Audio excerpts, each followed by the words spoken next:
Hello, everyone, and welcome to another series of the International Macrohistory Online Seminar.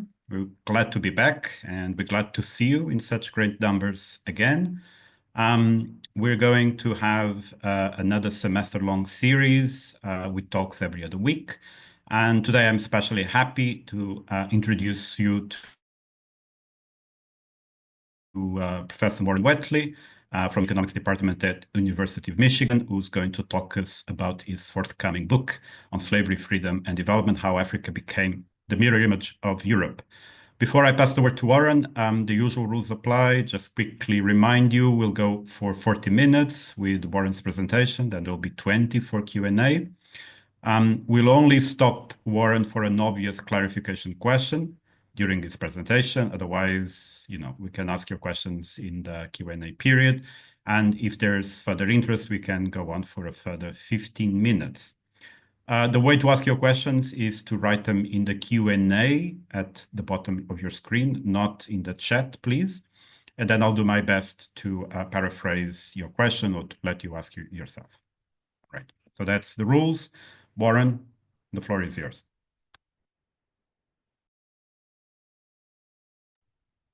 And you need to unmute yourself as well.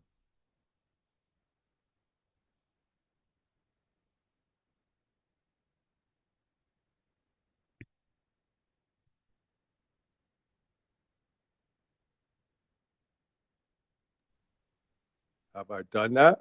You have. Now you can share your slides. Okay.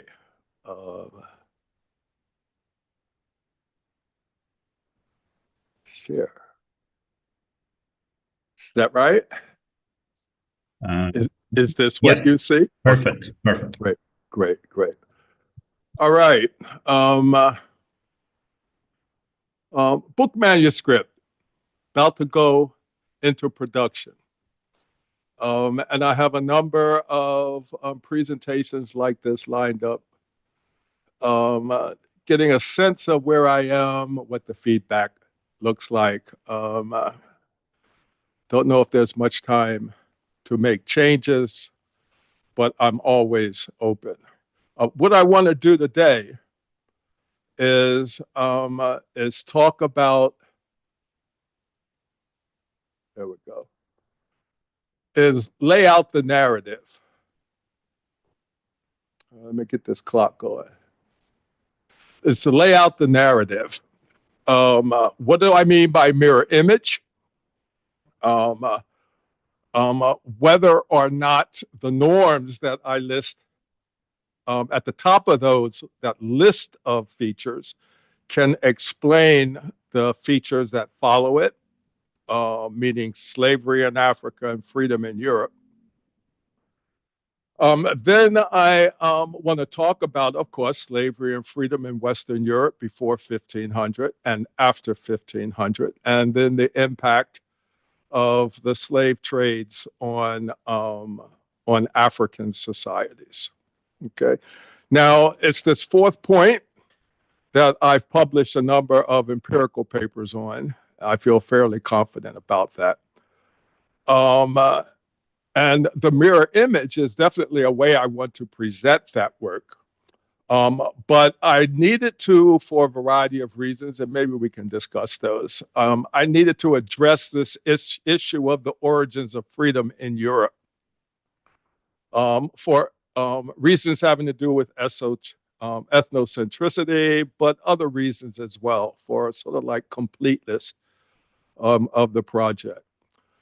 So the mirror image, this section here, I want to present the mirror image, pose two questions, and offer some useful definitions. Okay, here's the mirror image. The right-hand side, Europe. The left-hand side, Africa. And I'm assuming you can see my pointer. Okay, so we have freedom, monogamy, rule of law, strong democracies. We're all familiar with these. Individual psychology, patrilineal descent, nation states, racism, economic development, modernity, and what Hendrich calls weird. Western, educated, industrialized reading, and develop. In Africa, we sort of have the exact opposite. Okay? Instead of freedom, slavery, widespread. Polygamy instead of monogamy. Customary authority instead of rule of law. Strong aristocracies in place of democracies. Clan psychology, matrilineal descent, especially along that matrilineal belt that runs east to west right below the Congo Basin. Politically decentralized ethnicities or societies within a colonial state. Ethnic stratification, underdevelopment, some call it primitive and not weird, okay? Not Western educated, industrialized reading or development, okay? Now, I don't think, that's a pretty stark comparison. And you can see, at least we all believe, that the differences ultimately explain underdevelopment in Africa and development in Western Europe and its offshoots. And if you look at this literature, especially the literature on the rise of Western Europe and the recent literature, you sometimes get the impression that they're trying to explain development by virtue of it not being one of these African features. And that sort of bothers me. We could talk about that later on, but that's why I sort of had to investigate both sides of this. I could pretty much explain the African side before I started writing this book. But it's the European side that I spend an inordinate amount, I should say. If I hadn't tried that, the book would you'd all be reading the book by now. All right, so here we go. That's the mirror image. Two questions. Can the expansion of freedom explain the economic rise of the West? And there I review mostly secondary literature. Then there's the comparative question. Can the expansion of slavery explain the African mirror image of the West? And that I sort of make primary contributions to the literature. Okay, so some definitions of a slave culture, economy, or society. Take your pick. I take from Nyboer and Patterson, who have written extensively on slavery. And both of them had access to the anthropological data, Nyboer actually being an anthropologist. And they define slavery as natal aliens possessed by another and forced to work for them. So right off the bat, it's not serfdom. Serfs are clearly not natal aliens. They reside on the land and cannot be alienated from the land. Okay, so the origin of slaves and slave wealth, as I develop it, is war and war captives. And war is the capturing slaves in war is the abrogation of freedom. It's just the exact opposite of freedom. In fact, John Locke calls slavery the continuation of war, justified by the victor sparing the life of the vanquished. Okay? Now, Orlando Patterson calls this social death.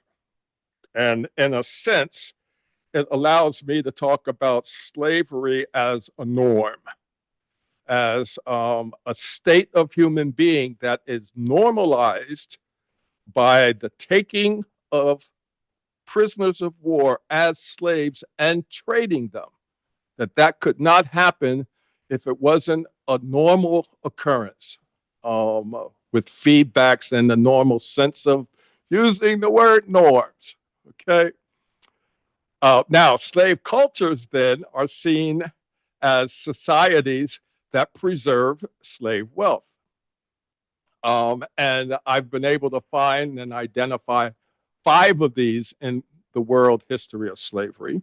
one of which is Western slave culture, of the Roman type and the New World type, where the reproduction of free status passes from generation to generation, based on the status of the father, patrilineally, and slave status is passed on from generation to generation based on the status of the mother. Okay, so a slave woman could be impregnated by a free man, and the offspring would still be slave. Think of Thomas Jefferson and his love affair with Sally Heming. Did not threaten his slave wealth because of the Western slave culture. That is not the case in other slave cultures, and we can get back and talk to those if you want. In Africa, you often find matrilineal and patrilineal rules determining the status of offspring. In China, you find a very different, and in Islam, you find a very different one as well. And we can get back to those and talk if you want. Okay, so that's the definition of slavery. Definition of free culture, a little harder to get because freedom is sort of not observed like slavery is. You see that here and there as institutions and wealth, so you can sort of put your hands on it. So, but if you go back to the Oxford English Dictionary, they define freedom as exempt or release from slavery or imprisonment. Okay, Frisian, Dutch, and German origin, dating back to about 1225. That will be important. Liberty, on the other hand, according to the Oxford English Dictionary, freedom from the bondage or dominating influence of sin, spiritual servitude, worldly ties, etc. French and Latin in origin, first appearing approximately 1385, a century and a half later. Okay, now Patterson also has a definition of freedom, which is a tripartite norm in Roman society. He thinks that the norm of slavery emerged out of this tripartite norm primarily because slaves could move up in that society. And so everyone was invested in slavery. It was sort of like the rags to riches story that Roman culture, plays and novels and what have you, romanticized. Sin has a very different notion of freedom. Whoops, what did I do? Sin has a very different notion of freedom. But my point is that in a slave culture that we're trying to identify, that culture or that society must be exempt from slavery. Must be exempt from slavery. And in a sense, if you think about it, that's why the notion or the word liberty and not the word freedom appears in the Declaration of Independence in 1776. We hold these truths to be self-evident, all men are created equal and endowed with life, freedom, and pursuit of happiness just was not going to fly in 1776 United States. Okay? All right, so we have that definition of a free society. We also need to define what I'm calling the inefficiencies of slavery and the freedom dividend. Now, this differs from slavery in the sense that it really isn't observable. You can't observe the value of freedom. You can't observe the institution of freedom, although many try. The American slave debates were about the business of slavery, its profitability, viability, and its competitiveness compared to the free North. That's all that brouhaha about time on the cross. But it really doesn't address the loss of output due to the resource misallocations of social death. Okay, here you're putting people under the constraint of slavery, then you're forcing them to work for someone else. The American slave debates are looking at how profitable that is, whether or not it was profitable.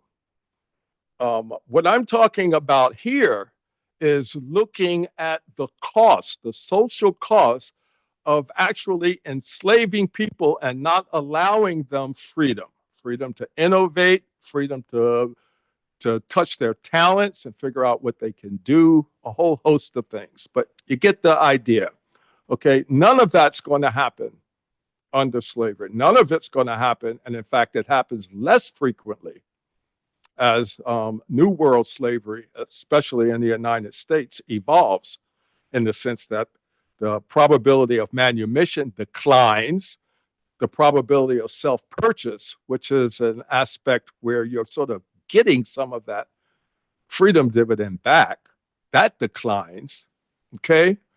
So, and now we have some studies that are looking at social costs and benefits from this perspective that can give you a sense of the size of this social cost. Here, this article here looks at occupational reallocations of women and blacks after the civil rights legislation of the 60s, and finds that they can explain 20 to 40% of the growth in aggregate output per worker based on that. Hornbeck and Logan, which has really influenced the way I've started to think about this, argued that freedom from the coercions of slavery after 1865 in the United States generated aggregate economic gains equal to 7 to 60 years of technological innovation. That's taking into account the fact that Jim Crow was the form of freedom that they were dumped into. And then an unlikely ally, Deirdre McCluskey, in her 2016 book, I think is called Bourgeois Equality. Chapter 46 is entitled Dignity and Liberty for Ordinary People, in short, were the greatest externalities of all. And none of these other explanations can explain the great enrichment of 16 to 100 times more stuff per capita since 1700. I'll take that.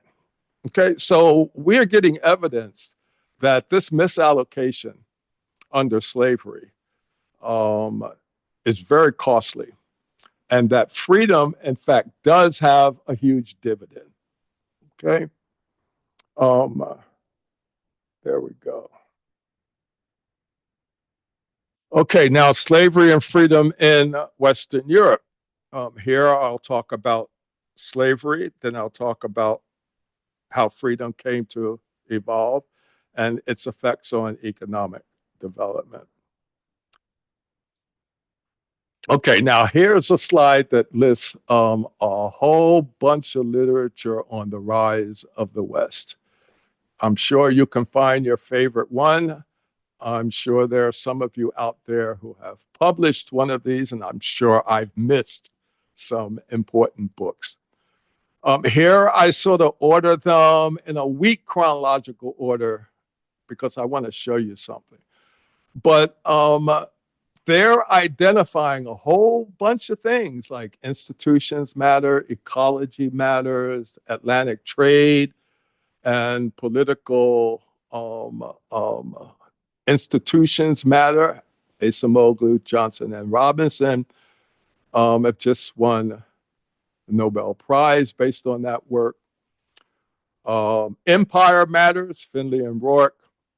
Africa matters, Joseph Hinekori. Robert Allen, Shocks and Context Matters and Resources. Van Zanden, another book that I've gotten a great deal from, says A Long View Matters, Philosophy Back to 12th Century Origins. Harari, Imagination Matters. McCluskey, Ideas and Rhetoric Matters, primarily liberalism. Joel Mokyr in Culture and Growth, Open Science Matters. Joseph Henrich and Weird, Cultural Evolution Matters, Christendom, the Reformation and Reading. And Gaylor, Malthus Matters, a restatement in a different wine bottle of some ideas that you'll find in Gregory Clark's Farewell to Alms, which was published in 2007. Now, the weak chronological order shows you sort of where we're going with this. Institutions, trade, empire, people, shocks, resources, and then we start to get to imagination, ideas, and rhetoric, open science, the Renaissance, cultural evolution, and virtue. So we're sort of moving away from a materialist vision of this towards idealistic vision of it. Just wanted to note that. I don't shy away from that. I just want to note that that's the direction this literature is going. Now, all of this literature assumes freedom is a necessary condition for economic development and the rise of West, but few ask the question about origins. Henrich does indirectly, in the sense that the Christian marriage and family program inadvertently spreads individualism, which one could call freedom. McCloskey individually, does a bit in that liberalism emerges and explains the rise of the West. And in fact, I believe she argues, though it's sometimes hard to pin down, that the spread of liberalism in a competitive environment would also be a sufficient condition for the rise of the West. So the question is, why might it be shut down? Bourgeois state can protect it, and we see that happening in the Netherlands in 1300, which I think is the point of the Prak van Zanden book. But how could it spread beyond that with all these European wars and conquest and slavery between 1300 and 1700? More pointedly, how did Western European society stop taking prisoners of war as slaves? This is definitely a necessary condition for the rise of a free West. And I confidently state, and if I'm wrong, please point it out to me, that you will not find an answer in any of those books I listed. Okay? So I asked the question. Turns out that the abolition of slavery happened at the beginning, one could say the origins of the long road to the Industrial Revolution, say circa 12th century. Did it unleash that freedom dividend? That's for us to find out. So here, origins of freedom in Western Europe, basically because they couldn't get slaves. On the left, you have the Christian Roman Empire, circa 1330. On your right, you have a map showing the spread of Islam. Western Europe could not get slaves, basically because they were the catchment zone for the Muslim East. Okay. An article by Finn Paul has helped me really sort of organize my thinking on this. Views the situation as two monotheistic, no-slave regions. Christians should not enslave Christian. Muslims should not enslave Muslim, but you can each other. Okay. In 900 Western Europe, Europe is the Muslim catchment zone. Islam is much more advanced economically and politically and spreading. The Christian church, on the other hand, is local and decentralized. Strong states could defend, and some do. But there's a lot of defectors within Western Europe, And these become agents of Muslim slave demand. So we see a lot of slave merchants exporting European slaves to Muslim regions. Now, the church has no army, can't protect its people. So what it's doing is it's sort of selling salvation for lack of a better word, I tried other words, but they were just too many to describe this. And they're selling DEI. They're selling an environment, an institution where slave and free can mix. The Pauline Christianity evolved in a slave world. And one Lord, we're all slaves to one master, you know. It also offers sanctuary and a lot of employment. Okay, so you have the competition between church and state for constituents, and that's combined in the Carolingian Empire. I had a slide on that. I think I was running over, so I took it out. But there does seem to be increased church power within the Carolingian Empire where they're able to more forcefully impose their marriage and family policy. And that the Frankish kings in the Carolingian Empire were very concerned about what they called mancipia, the opposite of emancipation, mancipia, falling back into bondage. There was a lot of that going on. Alice Rios says it's basically because networks, that the Catholic Church's family policy of not marrying cousins was working. And family and clan networks were weakening. And so people were in all kinds of unfree conditions. The Frankish king said, well, you have to take that to court to deal with it, to deal with this mancipia. And that's why you have all of these facts, these acts referring to it. Okay, so that's what's going on. Then you have this papal revolution, the Gregorian reform between 1050 and 1080, where the papacy consolidates authority within the Catholic Church and centralizes it, and is better able to enforce this no slave zone for Western Europe, pretty much all of Western Europe, that it was sinful, and they put their moral authority very powerfully behind this statement. It was sinful for one Christian to enslave another, okay?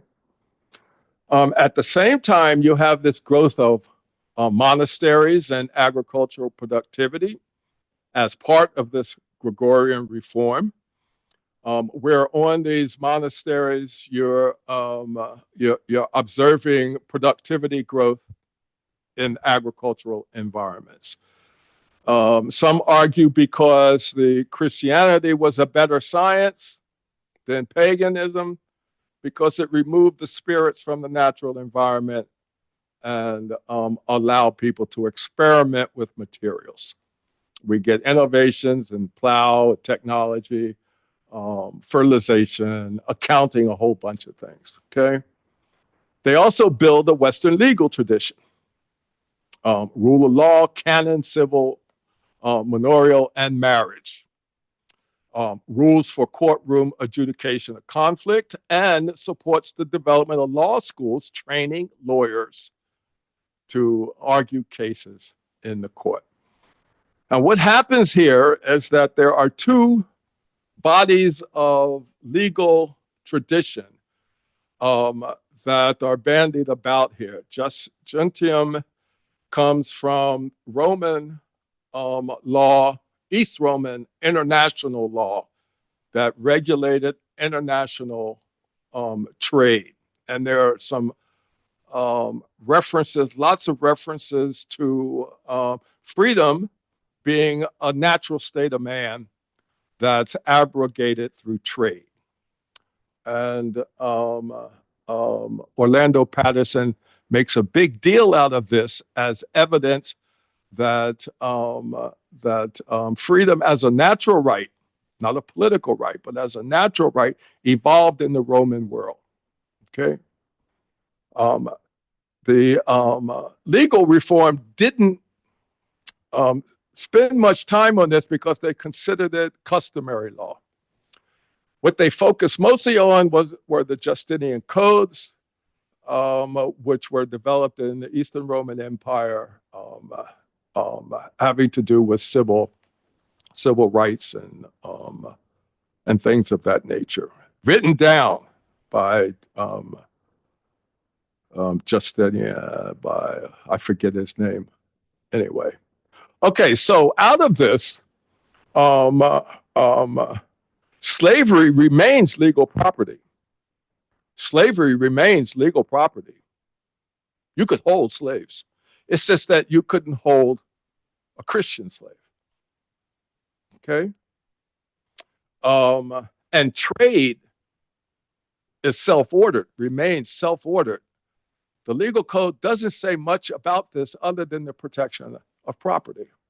Okay, so guilds could form, trade associations could form, a whole host of things that we first began to think about with Abner Greif's investigations of self-ordering trade.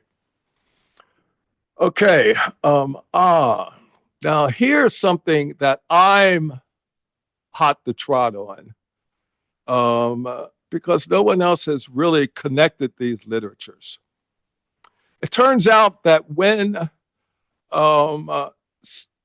captives of war were no longer enslaved in Europe, ransoming of prisoners begins to spread.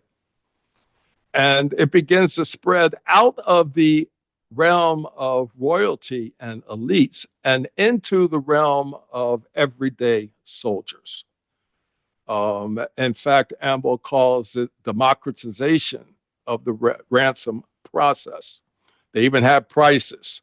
They even have some people who are captured and recaptured 10 times during the course of their lives. A lot of this evidence comes from the 100 Years' War that follows in the wake of this consolidation of Western Christendom. And my God, the bubonic plague is happening at the same time, and France is losing 40% of its population. In England, it must have been terrible. But anyway, in the middle of this all, this democratization of ransom begins to look like enlistees being able to almost purchase insurance against the permanence of capture, against slavery. That is, that they know, and before they even go into war, they try to line up a ransom in the event that they're captured. This reduces the cost of recruiting people, as Amble identifies. Hoffman implies that reduction in recruitment costs increases the probability of war, which is where the learning by doing and the development of the gunpowder technology takes place.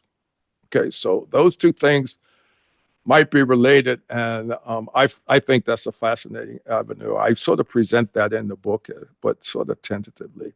But the economic outcome is sort of acknowledged in a host of literature, all the same sort of data.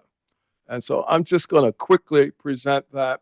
Here you have the growth in monasteries in Western Europe, beginning in the 11th century, really picking up in the 12th century. These are from Van Zanden's 2009 book, The Long Road to the Industrial Revolution. Here's another table, book manuscripts. Again, accelerates in the 12th century.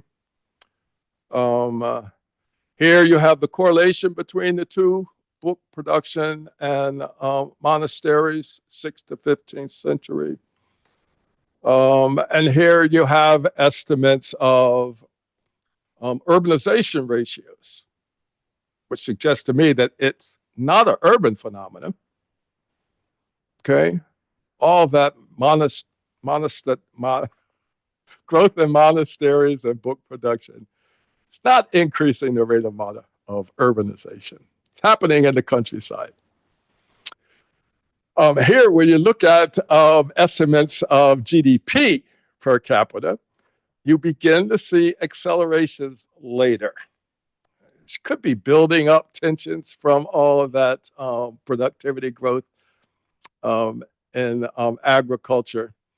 But it begins in the Netherlands after, say, 1570, accelerates rather quickly, stays high. These are compared to Britain. Accelerates very quickly and stays high. Britain eventually overtakes it, but Britain doesn't begin to accelerate until after 1650. Okay, so what happens after 1570? Well, of course, it's empire. It's the expansion into the Atlantic and into Asia, using empire as the mode of economic and political expansion. So here I want to talk about the triangular trade, which is how Africa enters into this empire. Talk about the British slave trade and the Williams thesis. Some evidence that I think I can present on the Williams thesis. Okay, so empire and triangular trade. Here's a picture of it. Start here. Slaves to the Americas from Africa, producing sugar, tobacco, cotton, sending it to Europe, where it's manufactured in the textiles, rum, and shipped to Africa. Okay, that's the triangular trade. AJR make a lot of this. Metropoles, they had to have good institutions, which you could call freedom. Netherlands, Britain. In the colonies, you either settle or extract. Settle here, extract. Settle here, extract here. What the triangular trade is doing is it's integrating and mediating the slave and free sectors of empires. And it's allowing slavery offshore to feed the freedom dividend back home. Okay? Make sure I didn't. Yeah, all right. Now, here's a general equilibrium model of all of this from Finlay. And I'm running out of time, so I'm not going to go into this in great detail. But it's basically taking the relative price of raw materials to manufactured products from those raw materials and looking at what happens in the market for slaves. This is the stock of slaves. This function here is a derived demand for those slaves from the manufacturing sector. The greater the profitability in the manufacturing sector, the greater the demand for slaves. The higher the raw materials relative to manufacturer price, the lower the profitability, so the lower the derived demand for slaves. Here we have the slave asset function. The greater the profitability of holding slaves, then the greater the desire to hold a stock of slaves. This shifts out if demand for, say, sugar increases, increasing the profitability of using raw sugar in the manufacture of rum or table sugar. This shift here is a shift in the conditions of slave supply, which is what I want to get to. The point here is that these two sources of the increase in both slaves and manufacturing output have different price movements, especially for the ratio. Manufacturing sector, if that's driving output, then this price ratio will increase. This price ratio will increase. If slave supply is driving things, then the price ratio will decrease. Okay. Here we have some evidence of the British slave supply, where gunpowder exports to Africa are increasing African slave exports purchased by Brits. And that's in addition to the amount of cargo being shipped to purchase those slaves. Now, we know that there's a break in the price function in the British price series around 1740. So I've broken this up in the pre-1740 and post-1740. And sure enough, pre-1740, you have very strong price effects. Gunpowder effects, in addition to the effects of the amount of cargo sent to be exchanged for slaves. Now, that's the gun slave cycle. And the gun slave cycle is real. I mean, I went through a lot of empirical exercises to show that, that this formed a sort of feedback loop within the British slave trade. And the more guns, I use gunpowder, the more gunpowder shipped to Africa next year, slaves exports increased. When the slave exports increased, for the next 2 years, gunpowder shipments to Africa increased. Okay, so that's the gun slave cycle. And you can see it in the time series at a regional level, how the introduction of guns sort of destabilize things. I call it changing the norms of intergroup conflict into rate or be rated, that few could escape. So you look at the total slave exports out of Africa, and it looks like a pretty smooth increase over the course of the 18th century. But when you break it down by regions, you see that regions are being destabilized for some reason. I'm arguing this rate or be rated new norm. Slave exports rapidly increase and then sort of settle down as these slave societies are established to move the goods, so to speak. Okay, so back to this relative price and the triangular trade. Here, the ratio of raw to processed sugars declining in the early 18th century, suggesting that really this shift in the supply of slaves from the gun slave cycle is reducing the cost of holding slaves, which is why that price doesn't increase before 1740. Okay, so this shift in the nature of slave supply is driving down the ratio of raw to processed sugar. Then it looks like it increases again. Maybe it's taken hold in taste, and maybe the technology starts to change. I don't know. But then it starts to decline again. Price theory starts to decline again, which suggests that slavery is driving the system again as Great Britain's approaching the abolition of the slave trade. Could it be that they really did abolish the slave trade when the slave sector was booming? Here, I find the same thing in slave and cotton in the Anglo-American Empire between 1784 and 1835. Here we have Eli Whitney's cotton gin. Cotton moved off the coast, inland. Cotton production expands. The ratio of prices declines until the Boston Manufacturing Company is established and starts to, and stops declining at least, and starts to increase in face of American competition. Warren, just a 5-minute warning, please. Okay, got it. Now Africa. got to get back to Africa. I want to show you something on the shock, how I measure the effects of exposure, and then conclude with the macroeconomics of underdevelopment. Okay, so what explains this mirror image? I'm going to argue the slave trade. And in fact, Finel Tea argued this long ago. It took me a long time to figure out what he was talking about.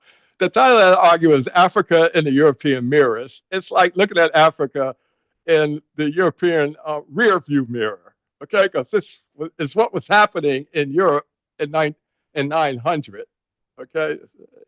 The article, it's not written very well. But here is what's going on in Africa before the slave trade. You can track some of it, tracking the international value of gold bullion, especially in gold-producing regions. A lot of stuff happened, a lot of good stuff happened in here. A trade era here where a unit of account in international trade emerges because the terms of trade are stabilized. A lot of development in Africa during that period, okay? And then comes the slave trade, 18th century British slave prices. Okay, so this is the same gold price series, and this is the slave price series. Again, normalized to intersect there. All right, so what's happening in Africa after they're exposed to this? Well, here I get a measure of travel time to the nearest slave port as a measure of exposure. And this is how I get that. It wasn't easy using GIS to enter all these data on walking rates and canoe rates and effects of altitude, uphill or down, and then the Tutsi fly because it reduced the availability of horses and camel for transportation. This is the map of exposure to slave trades according to the location of slave ports. Here are 3 African traditions that don't need to do that. Okay, so what I do is look at the effects of exposure on rights and bundles of rights. I'm going to jump to the bundles of rights. And here the rights I look at are slavery, polygyny, inheritance rules, hereditary succession, what I call aristocracy, inheritance rules, which favor retention of wealth within the nuclear family, which is I call family-based wealth. The hereditary succession at the local level, which I call landed aristocracy. Political centralization beyond the local level, which I call centralization. And this is what I find. In East Africa, proximity to a slave trade, the probability of observing this bundle of institutions increases pretty considerably as you approach slave ports. And this bundle I call family-based polygynous slavery, these 3 features. That's not the only bundle that you get. Here in West Africa, you get a bundle that I'm calling aristocratic family-based polygynous slavery that increases the closer you get to slave ports. Politically centralized aristocratic family-based polygynous slavery increases as you get closer to slave ports, decreases rather quickly as you move away from them. So it's a coastal phenomenon. And then a similar pattern, aristocratic family-based slavery in the Sahel. Okay. Now there are possible explanations for the differences, but those are the bundles of rights that I find using that exposure measure. Now there's one more test that I run because the exposure measure is cross-sectional and it's based primarily, the causal interpretation is based primarily on the exogenous placement of those ports. And I think they are placed for exogenous reasons. Here, I get an idea that I found in Murdoch, which argues that if a lineage system changes, so does the naming convention that describes it, but with a lag. So adoptive changes in kinship terminology are frequently frequently not completed until the new rules of descent has become established, and sometimes not for considerable periods after. Okay, so I use this disequilibrium between a lineage system and the kinship terminology that describes it when it's fully established to get an idea of whether or not exposure to the slave ports is changing or at least creating a disequilibrium between inherited systems and their terminology. And that's what I do here. Matrilineal is supposed to be Crow, patrilineal is supposed to be Omaha. First year anthro students know this. I test to see if a society is patrilineal but not Crow. Matrilineal but not Crow. Patrilineal but not Omaha. And I definitely find a lot of that going on as you get closer to these international slave trade ports. And we can get back to this and talk about this as well, if you want. And then the last point I want to present to you is this macroeconomics of underdevelopment. A little more complicated than I'm able to show in this graph, but this is basically a graph of cowrie imports, which served as money inside Africa, and slave exports, okay? And what's happening here is that the import of money is declining as the export of slaves is increasing. So export earnings are increasing, but the import of money is decreasing. The reason it's a little more complicated because gold might be doing something in the background, but there's no real evidence that it did. And even if it did, it wouldn't be enough to compensate for what's happening here. Trade, regional trade declines. Small local trade must be declining because that's what cowrie shells were doing. And I think all of that can put this mirror image into an understandable economic historic perspective. There we go. Thank you very much. Thanks, Warren. I know it's always a challenge to summarize a book in 40 minutes. So thanks for giving us this great introduction. So the queue is now open. So please, raise your electronic hands, type in your questions. But while you're collecting your thoughts, let me just ask you some questions out of ignorance, mostly. So in presenting this mirror image, you mostly focus your presentation on the right-hand side, right, on Europe. And then you reflected on Africa, essentially by explaining how the shock of the imperial trade, the triangular trade, and in particular slavery, led to the mirror image result in Africa.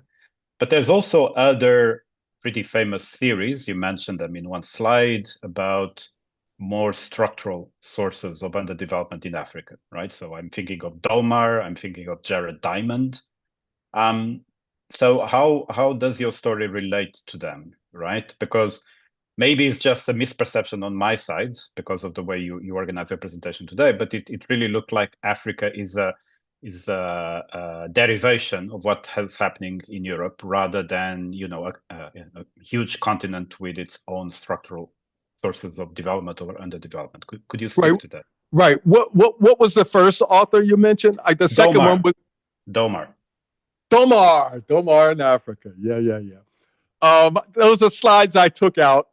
Well, I wish I could get back and put them back in. Here. I think I did leave something in here.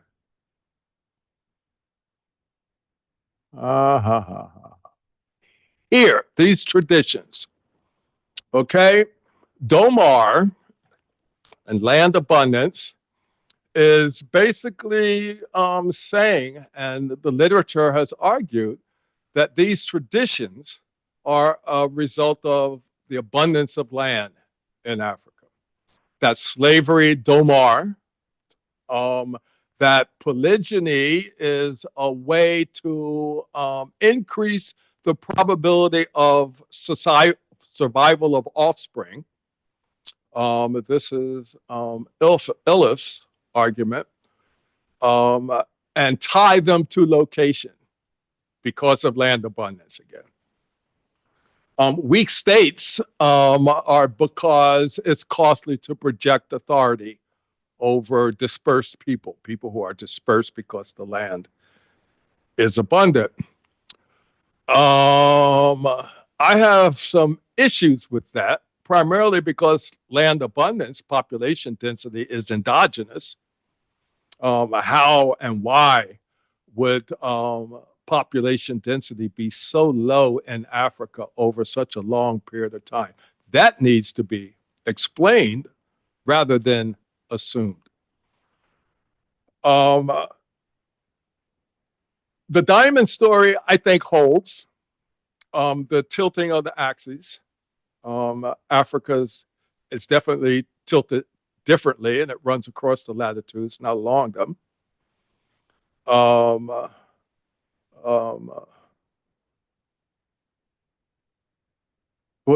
domesticable animals, plant life. Plants were there. Agriculture was there. What wasn't so widespread were livestock. And that's because the Tsetse fly sort of devastated livestock. I think that's right. Alson has developed this Tsetse fly suitability index, sort of an exogenous measure of the suitability of an environment for Tsetse fly, have nothing to do with human interaction, and finds that these three traditions are correlated with the suitability for the fly. Okay? And so what's happening there is a sort of underdevelopment, sort of a poverty thing, because the agricultural matrix can't get going.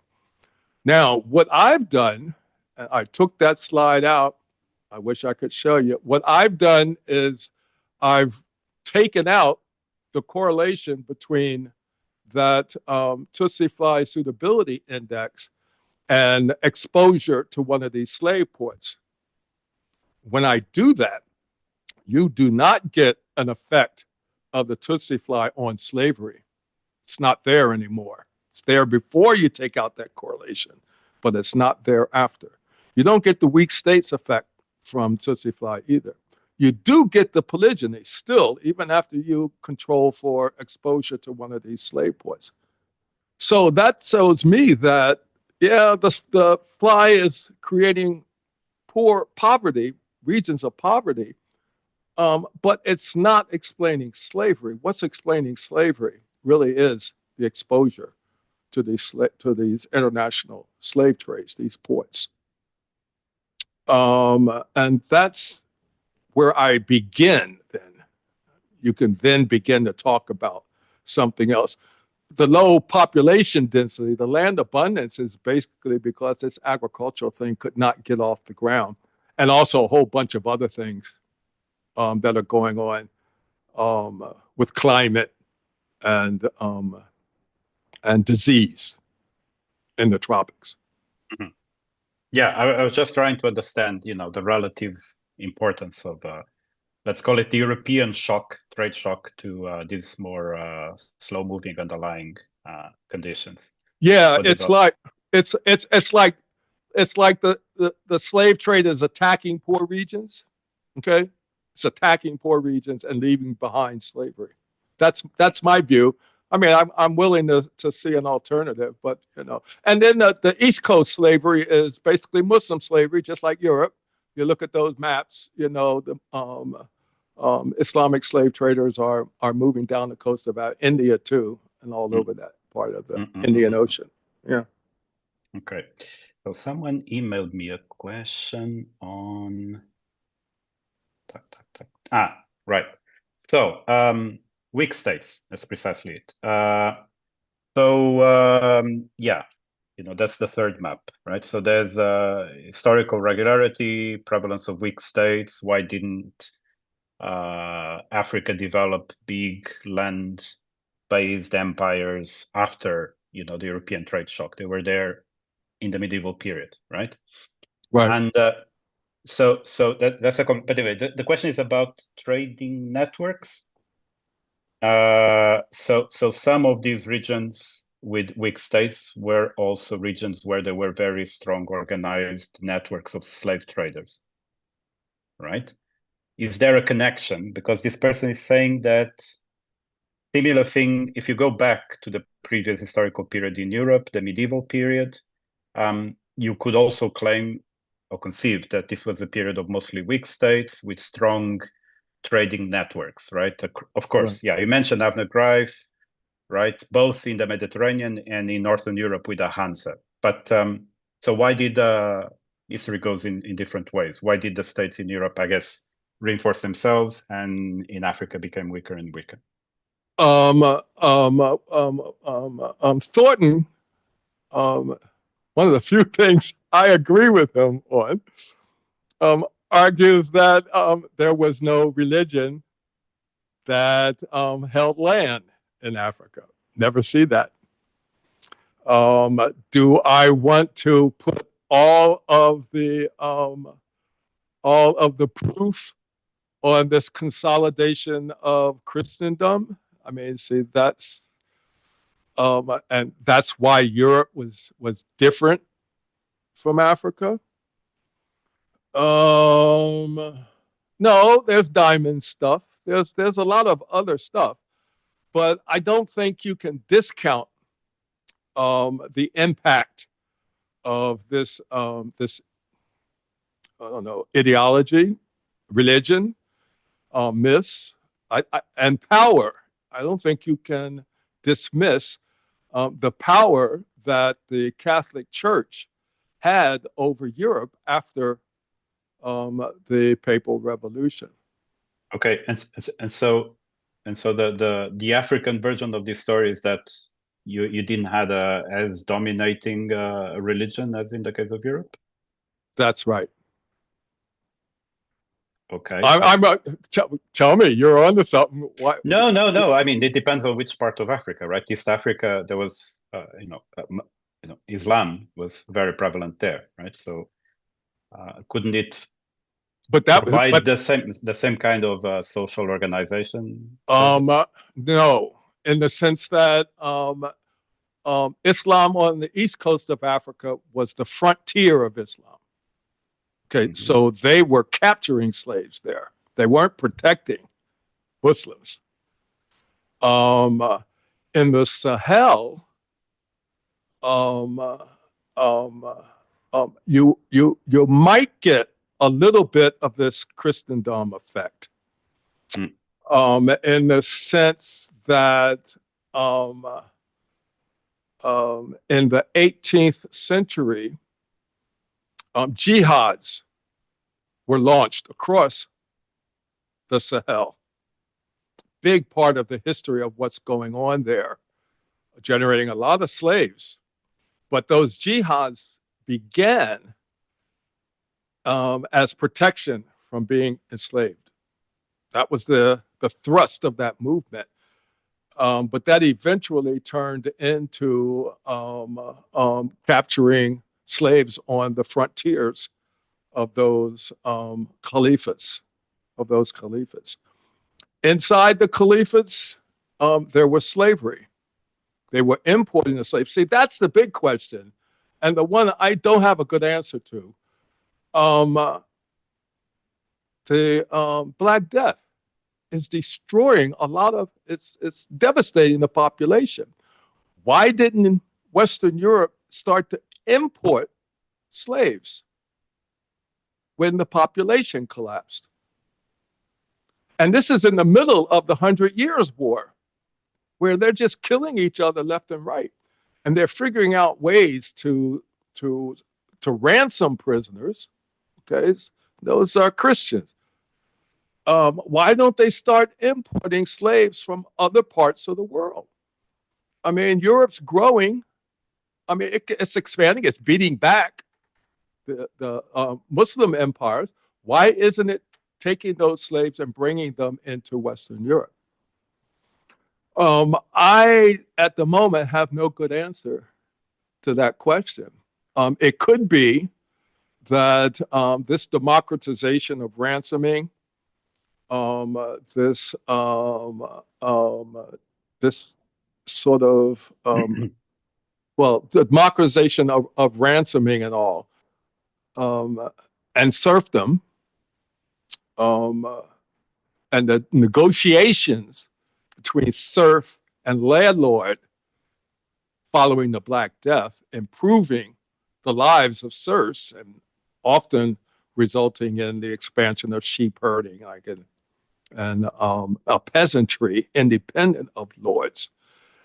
It could be that that is what prevented lords from importing natal aliens from elsewhere, that the lower classes were winning and they were taking back power. And, you know, democracy, the Magna Carta and all of that is sort of a manifestation of that. Although, you know, that's just off the cuff. I don't know if that's true. No, that's okay. I don't know if there's a problem with the program, because I've been getting emails for questions rather than people typing them in the Q&A. So I'll just read. So this comes from Pilar Nogues from Geneva. Can you go back to your last slide on Africa and the development? Because she's unclear what's the macro theory of underdevelopment here. Is it a sort of Dutch disease scenario where you have a trade shock that leads to misallocation of resources to the trade sector, which is in this case is the export of slaves, of enslaved population? Or is it a negative supply shock, in a sense that if you're selling your population, that can't be good for your long-term growth either, right? So which one is it? Well, that too. No, no. This graph here is well, how do I put it? This is when textiles, both Indian and British cottons, invade Africa. Okay, but everyone that talks about the 17th century, 16th century Africa talks about the burgeoning textile. This is the second point I agree with Thornton on. Talks about this widespread textile industry. And the Corey talks about interregional trade between the southern region of the West African section and the northern Muslim sections along the Sahel, where they're selling gold and cola nuts and all in exchange for textiles and leather. All of that dries up in the 18th century. Okay, so this here is sort of my summary. I think summarizes what's going on. It's not only developments in India and Britain and their textile industries that explains the absorption of their, or the introduction of their products into Africa, but it's actually the disruption of trade that comes about because those imports are being purchased by exported slaves, and how that disrupts trade because you're slaving, you're not trading. I don't want to say it disrupts it completely, but this is evidence that trade is declining. Just Smithian type specialization and trade is declining. Like I said, gold is moving on in the background here. Gold exports declined during this period. Cowrie imports declined during this period. So it could be that gold is circulating more rapidly, and much more of it is being mined and used as currency in West Africa. But there's very little evidence that that's going on. The terms of trade between cowrie and gold are pretty fixed. and anyway, the amount of gold that they're producing is just not enough to maintain the velocity of circulation. Yeah, but on that point, so here's a suggestion from a monetary historian, Alejandro Irigoyen. Could it also be that there was a substitution of currencies? Could the Maria Teresa thaler, right, the silver trade currency par excellence, being substituting cowries? The gold could be substituted. No. The thaler, the Austrian thalers, the silver currency, silver trade currency in Africa. I don't know that. I don't know that story. That there are African currencies. I mean, I'm sorry, European currencies circulating in Africa. Ooh. In the 18th century. In the 18th century. There is. Ooh. I can't. Let Alejandra phrase it, because I was just reading. Alejandra, go ahead. You there, Alejandra? Here's the problem with microphones in Zoom. Hear me now? Yeah. Okay. Well, it's certainly not my trade, but I come across a few references on it. That's precisely because I'm more interested in the other silver coin in circulation in the world trade at the time. That is the coin, the silver coin in Spanish America, which did not circulate as much as the Maria Teresa thaler in Africa. So I cannot claim any expertise on that, but I can probably provide a few quotations later on. Thank you. Here, let me try to go back to quickly. I can say something about this. Here, we didn't spend much time on this. Here, and Marian Johnson has done a lot of the work here on gold in Africa that I've gotten a lot out of. Here, she claims that Nikki Mythkal, that's a Mythkal is a Eastern sort of Baghdad, out of Baghdad, like dinar. That a Nikki Mythkal circulated widely in Africa in the 18th century. That's the only reference I've ever run across of a coin actually circulating in West Africa. And she claims it was minted in Nikki, that they brought the technology there, the foundries there, and they were minting these coins. Every time I mention that to a historian of West Africa, they poo-hoo it. But she presents some pretty interesting evidence that something along those lines was happening. If that could happen with the Mythkal, you know, who knows? It could happen with other currencies, but I think not.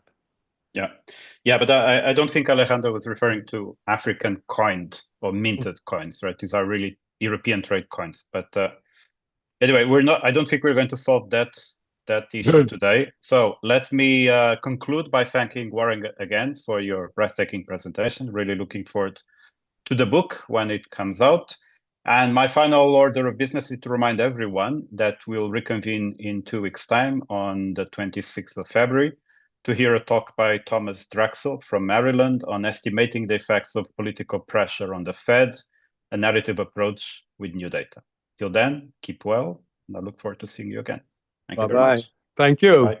Right.